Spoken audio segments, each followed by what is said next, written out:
बिस्मिल्लाहिर्रहमानिर्रहीम। अस्सलाम वालेकुम डियर स्टूडेंट्स। आज का जो हमारा लेक्चर है वो second year chemistry chapter number 13 S and P block elements में हम स्टडी करेंगे ग्रुप नंबर 1 एलिमेंट्स की थर्मल स्टेबिलिटी।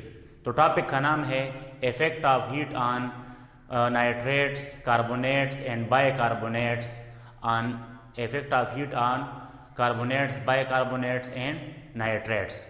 ठीक है, ये स्टडी करेंगे। इसी के साथ साथ जो मुख्तलिफ पॉइंट्स है, जिस तरह के जो है पोलराइजिंग एबिलिटी क्या है, कोवेलेंट करेक्टर क्या है, फाजान्स रूल क्या है, और ये चीज़ें जो है किस तरीके से थर्मल स्टेबिलिटी को इफेक्ट कर रहा है, इसको हम भी इसके साथ भी हम यही भी स्टडी करेंगे। तो ये जो लेक्चर है ये मोस्टली जो रेगुलर स्टूडेंट है उसके लिए, और ऐसे स्टूडेंट्स जो ईटा की प्रिपरेशन करते हैं उसके लिए ज़्यादा इंपॉर्टेंट है, क्योंकि इसमें मैंने ऐसी चीज़ें एक्सप्लेन की है जो कि स्टूडेंट के लिए काफ़ी हेल्पफुल होंगे एमसीक्यूज़ को सॉल्व करने के लिए। तो हम स्टार्ट लेते हैं। फर्स्ट टॉपिक है effect of heat on nitrates, carbonate and bicarbonate से लेकर फ्लेम टेस्ट तक हम ये चीज़ें डिस्कस करेंगे। So first is thermal stability. What is mean by thermal stability? Thermal stability is actually the decomposition of compound on heating. The decomposition of compound on heating is called what? Thermal stability। एक compound जो है कितने temperature से, कितनी heat से वो decompose हो रहा है, ठीक है, इसको हम क्या कहते हैं? थर्मल स्टेबिलिटी कहते हैं। अब सिंपल मैंने इधर लिखा है higher the temperature need to decompose more will be thermal stability. Simple example मैं आपको समझाता हूँ कि एक कंपाउंड है ए, अब लेट से ये 1000 डिग्री सेल्सियस टेम्परेचर से डिकम्पोज होता है। दूसरा कंपाउंड है बी, ओ 500 डिग्री सेल्सियस टेम्परेचर से डिकम्पोज हो रहा है। तो इसका मतलब ये है कि ए कंपाउंड ए की थर्मल स्टेबिलिटी जो है वो ज्यादा है कौन से कंपाउंड से? कंपाउंड बी से, क्योंकि कंपाउंड ए में जो है इसके लिए मोर हीट रिक्वायर्ड होता है उसको डिकम्पोज करने के लिए as compare to compound B. अब हम आते हैं, ये मुख्तलिफ चीज़ें हम स्टडी करते हैं। पहले मैं आपको समझाता हूँ, इसके बाद फिर हम आएंगे थर्मल स्टेबिलिटी की तरफ। इसके बाद है पोलराइजिंग एबिलिटी। तो हम केमिस्ट्री में दो टर्म यूज करते हैं, one is polarising power and या polarising ability, and next is polarisability. So ये दो हमारे पास डिफरेंट टर्म हैं। पोलराइजिंग पावर का मतलब क्या है? Polarising power is the ability of a cation to distort the shape of anion is called what? Polarising power. इसको हम क्या कहते हैं? पोलराइजिंग पावर कहते हैं। पोलराइजिंग पावर का सिंपल अल्फाज में मतलब ये है कि ये कैटायन का वो पावर है जो कि क्या करे, ये एनायन के शेप को डिस्टार्ट करे और उसी के साथ कोवेलेंट बॉन्ड बनाए। क्या बनाए? कोवेलेंट बॉन्ड बनाए। उसको हम क्या कहते हैं? पोलराइजिंग पावर कहते हैं। पोलराइजेबिलिटी क्या है? Ease to dissociate a compound. एक कंपाउंड जो है जितना आसानी से डिसोसिएट होता है उसको हम कहते हैं इसकी पोलराइजेबिलिटी ज्यादा है। सिंपल एग्जांपल है हेलोजन्स में आप देखें F2Cl2 Br2 I2। अब फ्लोरीन जो है इसमें बॉन्ड लेंथ क्या है? शॉर्टर है, इसकी बॉन्ड एनर्जी ज़्यादा है, तो ये आसानी से डिसोसिएट नहीं होता। जबकि आयोडीन को अगर आप देखें तो ये इसका बॉन्ड लेंथ ज़्यादा है, बॉन्ड एनर्जी कम है, तो आसानी से डिसोसिएट होता है। तो हम कह सकते हैं कि the polarisability of iodine is greater than bromine, chlorine and fluorine. तो वो मुख्तलिफ टर्म है कि कंपाउंड जो है कितना आसानी से डिसोसिएट होता है, डिकम्पोज और डिसोसिएट होता है, इसको हम क्या कहते हैं? पोलराइजेबिलिटी कहते हैं। इधर पोलराइजिंग पावर का मतलब ये है कि एक कैटायन जो है वो कितना आसानी से जो है एनायन के साथ कोवेलेंट बॉन्ड बनाता है, इसी को हम क्या कहते हैं? पोलराइजिंग पावर कहते हैं या पोलराइजिंग एबिलिटी कहते हैं। So polarising power is inversely proportional to size. जितना हमारे पास एटम का साइज क्या होगा? स्मॉलर साइज होगा, ठीक है, उतना हमारे पास क्या होगी? उसकी पोलराइजिंग पावर क्या होगी? ज्यादा होगी। मीन वो कोवेलेंट बॉन्ड आसानी से बनाएगा। और थर्ड ये है कि पोलराइजिंग पावर, जिस कंपाउंड में कोवेलेंट बॉन्ड हो वो कंपाउंड जो है थर्मली लेस स्टेबल होगा। मीन जिसका पोलराइजिंग पावर ज्यादा हो वो थर्मली क्या होगा? Less stable, thermally less stable, ठीक है। तो पोलराइजिंग पावर और साइज का इनवर्स रिलेशन है। इस तरह पोलराइजिंग पावर और स्टेबिलिटी का भी इनवर्स रिलेशन है, ठीक है। ये सिंपल मैं आपको बताऊं कि देखिए मोस्टली हम ये कहते हैं कि जो मेटल्स होते हैं और नॉन मेटल होते हैं जब ये बॉन्ड बनाते हैं तो मोस्टली आयनिक बॉन्ड बनाते हैं। रीज़न ये है कि मेटल गुड रिड्यूसिंग एजेंट है, लार्जर साइज है, आयनाइजेशन एनर्जी कम है, और non metal good oxidizing agent है, स्मॉलर साइज होते हैं और उसकी जो है ऑक्सीडाइजिंग पावर ज़्यादा होता है इसी वजह से। लेकिन कुछ एक्सेप्शन हमारे पास ऐसी भी है कि मेटल्स और नॉन मेटल्स आपस में कोवेलेंट बॉन्ड बनाते हैं। जिस तरह हमारे पास BeCl2 है, बेरिलियम मेटल है जबकि क्लोरीन नॉन मेटल है, लेकिन अगर आप इसका स्ट्रक्चर देखें तो बेरिलियम क्लोराइड में बेरिलियम की sp हाइब्रिडाइजेशन है और बेरिलियम ने अपने इलेक्ट्रॉन क्लोरीन के साथ क्या किए, शेयर किए। सिमिलरली अगर आप एल्यूमिनियम क्लोराइड को देखें AlCl3, तो एल्यूमिनियम ने जो है 3 बॉन्ड बनाए हैं लेकिन कोवेलेंट बॉन्ड बनाए हैं और इसमें sp2 हाइब्रिडाइजेशन है। तो मेटल और नॉन मेटल में तो हम कहते हैं कि आयनिक बॉन्ड बनता है, लेकिन इधर मेटल और नॉन मेटल में कौन सा बॉन्ड बनता है, कोवेलेंट बॉन्ड बनता है। तो it is due to smaller size of cation, beryllium smaller size है, एल्यूमिनियम स्मॉलर साइज है, तो इसकी पोलराइजिंग पावर ज़्यादा होने की वजह से बजाय ये कि ये आयनिक बॉन्ड बनाए, ये क्लोरीन के साथ या हाइड्रोजन के साथ कोवेलेंट बॉन्ड बनाते हैं ड्यू टू पोलराइजिंग पावर। ठीक है, अब हम आते हैं फाजान्स रूल, हम स्टडी करते हैं। What is mean Fajans rule? Smaller size cation tend to form covalent bond with anion of smaller size. जो हमारे पास स्मॉलर साइज कैटायन होते हैं, ठीक है, वो क्या बनाते हैं, वो एनायन के साथ कोवेलेंट बॉन्ड बनाते हैं। ये जरूरी नहीं है कि एनायन का साइज लार्ज हो या स्मॉल हो, लेकिन ये मोस्ट डिपेंड करता है कैटायन के साइज पे। ठीक है, जो ऐसे स्पीशी जो इलेक्ट्रॉन देने की सलाहियत रखते हो, जब इलेक्ट्रॉन दे देते हैं तो उसके ऊपर पॉजिटिव चार्ज आ जाता है। तो मेटल हमारे पास क्या बनाते हैं, कैटायंस बनाते हैं। ठीक है, तो जब हमारे पास कैटायन का स्मॉलर साइज हो तो फिर वो एनायन के साथ कौन सा बॉन्ड बनाते हैं, कोवेलेंट बॉन्ड बनाते हैं। ठीक है, तो स्मॉलर साइज स्पीशी में ये प्रॉपर्टी है कि वो क्या होते हैं, वो इलेक्ट्रोनेगेटिव होते हैं, वो इलेक्ट्रॉन लॉस नहीं कर सकते। स्मॉलर साइज स्पीशी की जो ऑक्सीडाइजिंग पावर ज़्यादा होती है, स्मॉलर साइज स्पीशी जो है इलेक्ट्रॉन लॉस नहीं करते बल्कि इलेक्ट्रॉन क्या करते हैं, शेयर करते हैं। इसलिए हम कहते हैं कि smaller size cation tend to form covalent bond with anion. ठीक है, अब हम आते हैं कोवेलेंट कैरेक्टर का, हम जरा जिक्र करते हैं, डिस्कशन करते हैं कि इसका रिलेशन क्या है। Covalent character is inversely proportional to size of cation.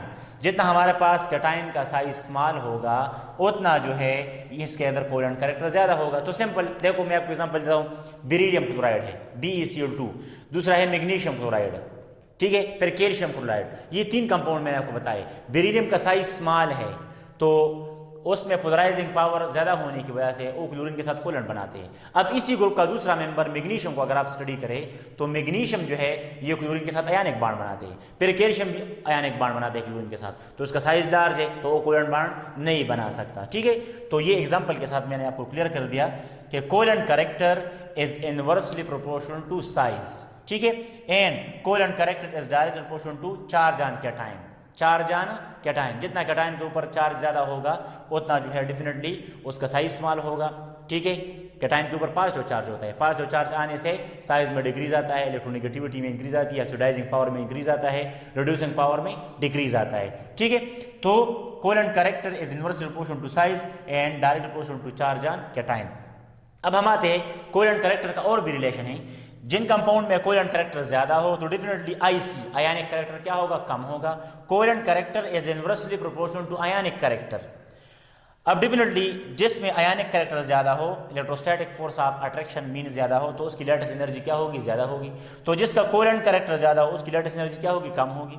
इसी तरह ये देखो, ये रिलेशन देखो, जिसका आयनिक कैरेक्टर ज्यादा होगा उसकी लेटेस्ट एनर्जी ज्यादा होगी, जिसकी लेटेस्ट एनर्जी ज्यादा होगी उसको डिकम्पोज करने के लिए ज्यादा हीट रिक्वायर्ड क्या होगा। तो सिंपल अल्फाज में कि जिसमें कोवेलेंट कैरेक्टर ज्यादा हो या कोवेलेंट बॉन्ड हो वो आसानी से डिकम्पोज होगा, उसकी थर्मल स्टेबिलिटी क्या होगी, कम होगी। जिसमें आयनिक कैरेक्टर हो उसकी थर्मल स्टेबिलिटी क्या होगी, ज्यादा होगी। सिंपल, जिसकी लेटेस्ट एनर्जी ज्यादा होगी उसकी थर्मल स्टेबिलिटी क्या होगी, ज्यादा होगी। ठीक है, तो एक पॉइंट मैं आपको रिपीट कर रहा हूं कि ये जो मैं आपको रिलेशन इस तरह जुबानी बता रहा हूं तो आपके पास ऑप्शन है कि आप ये लेक्चर जो है इसको आप बार बार सुने। ठीक है, क्योंकि हमारे पास टाइम कम होता है तो इन रिलेशन को मैं लेक्चर के दौरान जो है बार बार रिपीट नहीं कर सकता। तो आप इस तरह किया करें कि इसको आप रिपीट बार बार सुना करें तो आपको जो है ये क्लियर हो जाएगा। अब देखिए, कोवेलेंट कैरेक्टर जो है, कोवेलेंट कैरेक्टर हम रिलेशन स्टडी करते हैं फिर टेबल में, decrease from top to bottom in group.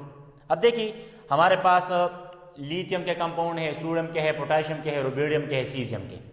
तो ये कोवेलेंट करेक्टर जो है, लिथियम स्मॉलर साइज है, इसमें अंदर कोवेलेंट करेक्टर ज्यादा है, लेकिन जब हम सोडियम पोटेशियम की तरफ जाते हैं तो ये कोवेलेंट करेक्टर डिक्रीज होता है और आयनिक करेक्टर क्या होता है, इंक्रीज होता है। Second, covalent character increase from left to right in period. जब हम पीरियड में जाते हैं तो चूंकि साइज डिक्रीज होता है, जब हम पीरियड में जाते हैं, लेफ्ट टू राइट जाते हैं तो साइज क्या होता है, डिक्रीज होता है। तो ऐसे कंपाउंड जो हम लेफ्ट टू राइट में उसको स्टडी करते हैं तो उसके अंदर कोवेलेंट करेक्टर क्या होता है, इंक्रीज होता है, ठीक है, क्योंकि साइज डिक्रीज होता है। अब देखिए हम आते हैं अब अपने टॉपिक की तरफ। ये इसी टॉपिक के बैकग्राउंड में कुछ चीज़ें मैंने आपको समझानी थी कि ये जो है इस टॉपिक में आपके लिए आसानी करे। अब आते हैं हम nitrates of group 1A elements या simple effect of heat on nitrates. ये टॉपिक है आपके बुक में, effect of heat on nitrates. Nitrates कौन से हैं? ग्रुप 1 की हम स्टडी करते हैं तो लिथियम नाइट्रेट है, सोडियम नाइट्रेट है, पोटेशियम नाइट्रेट है, रुबिडियम नाइट्रेट है और सीजियम नाइट्रेट है। तो आप देखिए ये नाइट्रेट के साथ ये 1:1 में कंबाइन हो रहे हैं, सोडियम के साथ 1:1, पोटेशियम के साथ 1:1, रुबिडियम के साथ 1:1, सीजियम के साथ 1:1 में ये कंबाइन हो रहे हैं। तो देखो हमने डिस्कस किया कि लिथियम जब हम सीजियम की तरफ जाते हैं तो देखो ये लिथियम टॉप वाला एलिमेंट है, सबसे स्मॉलर साइज है, और सीजियम जो है डाउन एलिमेंट है, सबसे लार्जर साइज है। तो ऑलरेडी हमने डिस्कस किया कि कोवेलेंट करेक्टर जो है, आप देखिए CC mean covalent character, lithium nitrate में कोवेलेंट करेक्टर मैक्सिमम है, जबकि सीजियम नाइट्रेट में कोवेलेंट करेक्टर क्या है, मिनिमम है, सबसे कम कोवेलेंट करेक्टर है। ठीक हो गया। अब कोवेलेंट और आयनिक करेक्टर का मैंने रिलेशन बताया था कि इनवर्स रिलेशन है। तो लिथियम नाइट्रेट में आयनिक करेक्टर सबसे कम है, जबकि सीजियम नाइट्रेट में आयनिक करेक्टर क्या है, सबसे ज्यादा है। तो आयनिक character down the group increases. इसी तरह लेटेस्ट एनर्जी जो है वो इंक्रीज हो रही है down the group. Mean lithium nitrate की लेटेस्ट एनर्जी सबसे कम है, जबकि सीजियम नाइट्रेट की लेटेस्ट एनर्जी क्या है, सबसे ज्यादा है। इस तरह अब डेफिनेटली रिलेशन जो है थर्मल स्टेबिलिटी, जिसके अंदर कोवेलेंट करेक्टर ज्यादा है या कोवेलेंट बॉन्ड जिसमें है उसकी थर्मल स्टेबिलिटी क्या होगी, कम होगी। जिसमें आयनिक बॉन्ड है, जिसकी ट्रांजिशन एनर्जी ज्यादा, क्या कहते हैं, लेटेस्ट एनर्जी ज्यादा है, उसकी थर्मल स्टेबिलिटी क्या होगी, सबसे ज्यादा होगी। तो simple covalent character down the group decreases, ionic character down the group increases, latest energy down the group increases and thermal stability down the group increases। तो सिंपल हम कह सकते हैं कि लिथियम कार्बोनेट को डिकम्पोज करने के लिए कम हीट चाहिए और लिथियम नाइट्रेट को डिकम्पोज करने के लिए कम हीट चाहिए, जबकि सीजियम नाइट्रेट को डिकम्पोज करने के लिए ज्यादा हीट चाहिए। तो सिंपल हम कह सकते हैं कि lithium nitrate is thermally less stable due to covalent character, due to high covalent character, due to low ionic character, due to very small amount of latest energy and thermally less stable। ठीक है। अब हम आते हैं इसकी reaction की तरफ। तो देखो डिकम्पोजिशन रिएक्शन कैसा है। Lithium nitrate, when 4 mole of lithium nitrate is taken and heat is provided, it is converted to Li2O, lithium oxide, NO2 and O2, nitrogen dioxide और ऑक्सीजन में कन्वर्ट होता है और हमारे पास ब्राउन फ्यूम्स प्रोड्यूस होते हैं। ठीक है, ये इसकी डिकम्पोजिशन रिएक्शन है। इस तरह जो और कंपाउंड है, सोडियम, पोटेशियम, रुबिडियम, सीजियम के कंपाउंड्स हैं, वो भी X मैंने लिया है, इसमें आप सोडियम, पोटेशियम, रुबिडियम डाल सकते हैं। X nitrate is equal to XNO2 plus O2, ये हमारे पास क्या प्रोड्यूस होते हैं, ये रिएक्शन है और ये इस तरीके से क्या होते हैं, डिकम्पोज होते हैं। ठीक है। अब नेक्स्ट हम आते हैं effect of heat on carbonates. CO3-2 को हम क्या कहते हैं, कार्बोनेट्स कहते हैं। CO3-2 को हम क्या कहते हैं, कार्बोनेट्स कहते हैं। तो इसमें भी वही ऑर्डर है, lithium carbonate, sodium carbonate, potassium carbonate, rubidium carbonate and caesium carbonate. वही कंसेप्ट है, टॉप टू बॉटम हम जाते हैं। ठीक है। तो क्या क्या चेंजेस आते हैं ये हम डिस्कस करते हैं, लेकिन पहले ये देखिए, चूंकि कार्बोनेट के ऊपर -2 चार्ज आता है तो -2 को न्यूट्रलाइज करने के लिए इसके साथ मेटल 2:1 में कंबाइन हो रहा है। देखिए ना, 2:1 में कंबाइन हो रहा है। देखिए 2:1 में कंबाइन हो रहा है। तो इस तरह हमारे पास क्या बनते हैं, कंपाउंड्स बनते हैं। अब देखिए टॉप टू बॉटम हम जाते हैं, वही कंसेप्ट है। लिथियम स्मॉलर साइज है, पोटेशियम लार्जर है, सोडियम लार्ज है, पोटेशियम उससे लार्ज है, रुबिडियम उससे भी ज्यादा लार्ज है और सीजियम सबसे लार्जर है। सो लिथियम जो है ये कोवेलेंट करेक्टर इसके अंदर ज्यादा है, आयनिक करेक्टर कम है, और डाउन सीजियम कार्बोनेट में कोवेलेंट करेक्टर कम है और आयनिक करेक्टर ज्यादा है।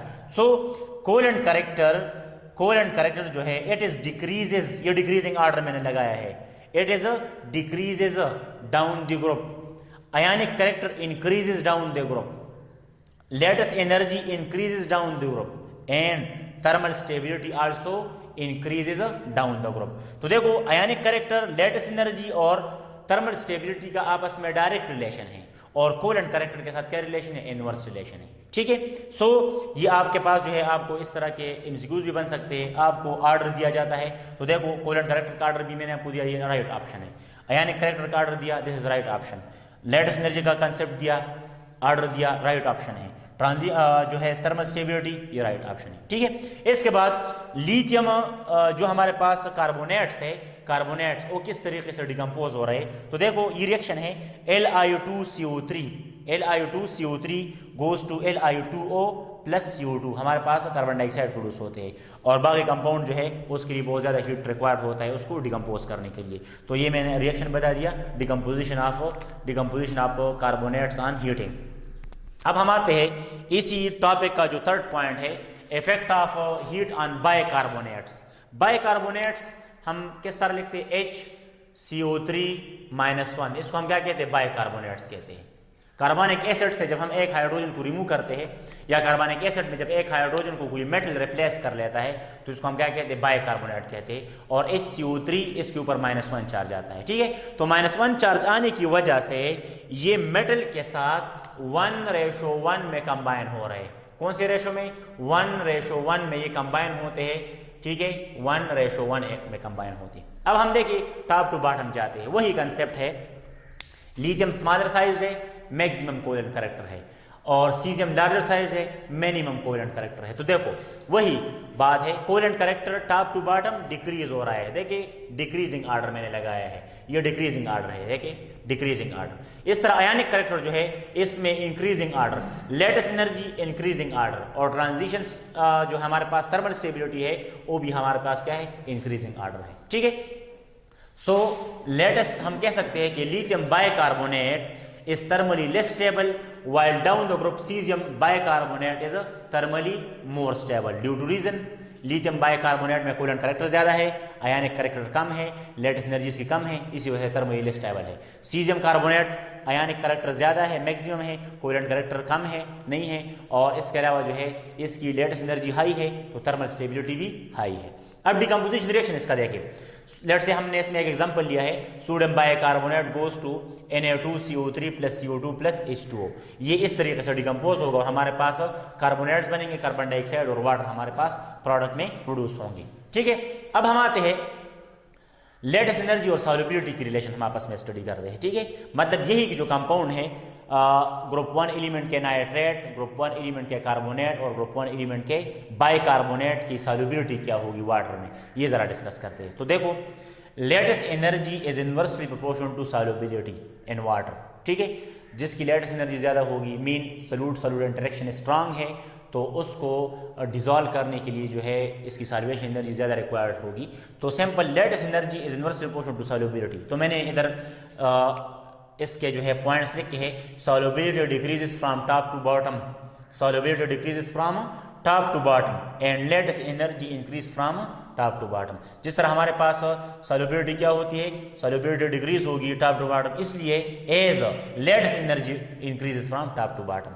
Down the group high lattice energy है, तो उसको जो है सॉल्वेंट के साथ इंटरेक्शन बहुत वीक होगा, और टॉप हमारे पास लेटेस्ट एनर्जी कम है, तो सॉल्वेंट के साथ इंटरेक्शन क्या होगा, स्ट्रांग होगा, ठीक है।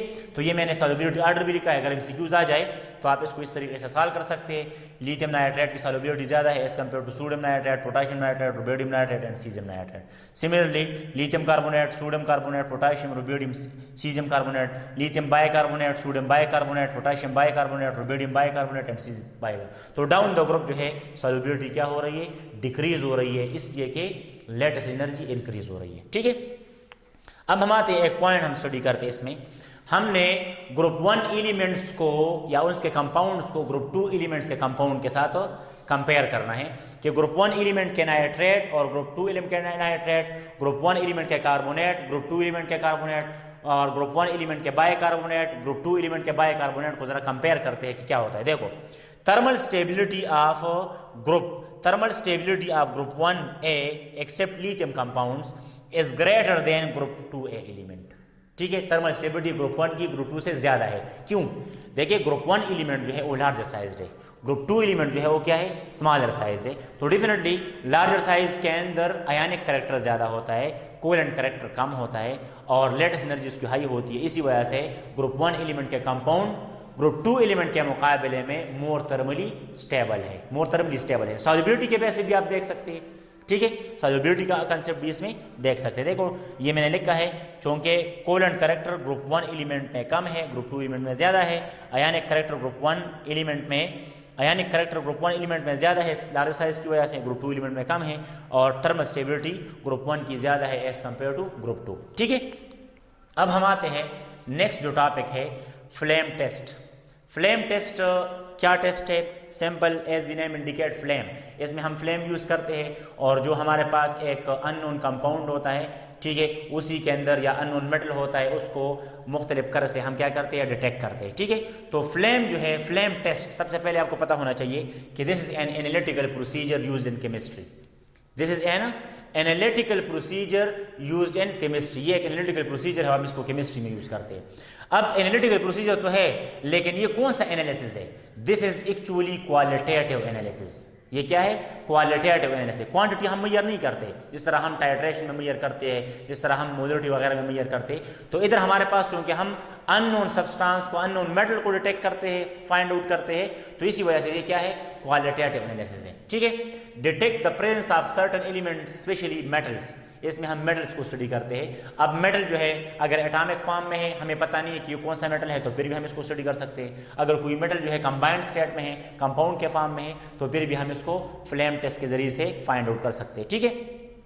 फ्लेम टेस्ट कौन सी उसूल के मुताबिक जो है हमें रिजल्ट देता है, क्या प्रिंसिपल है इसके लिए? तो basically this flame test is based on excitation and de excitation of electron. Excitation and de excitation of electron. तो जब सैंपल या मेटल जो है, जब इसको फ्लेम मिलता है, एक्साइटेशन एनर्जी मिलती है, तो इसके इलेक्ट्रॉन लो एनर्जी लेवल से हाई एनर्जी लेवल में जंप कर लेते हैं, और वही इलेक्ट्रॉन जब दोबारा नीचे आते हैं लो एनर्जी लेवल में, तो वो जो है एनर्जी इमिट करते हैं, और वो एनर्जी अगर हमारे पास विजिबल रीजन में आती है, तो क्या होता है, हमें कलर मिलता है, और उस कलर से हमें मालूम हो जाता है कि ये जो है ये एलिमेंट है, ठीक है। तो डिफरेंट एलिमेंट जो है, मुख्तलिफ एलिमेंट में मुख्तलिफ एक्साइटेशन डी एक्साइटेशन होती है, उसके लिए मुख्तलिफ ट्रांजिशन एनर्जी रिक्वायर्ड होती है, तो उसका मुख्तलिफ कलर बनता है। इसी वजह से हमें अंदाज़ा हो सकता है, ठीक है। तो जितनी भी हमारे पास मोस्टली ट्रांजिशन मेटल्स होते हैं ना, ट्रांजिशन मेटल्स, ट्रांजिशन खासकर, वो कलर्ड होते हैं। वो क्या होते हैं? कलर्ड होते हैं। और मोस्टली अल्कलाइन अर्थ मेटल के साल्ट वगैरह जो होते हैं, वो मोस्टली क्या होते हैं, वाइट फॉर्म में एग्जिस्ट करते हैं। देखो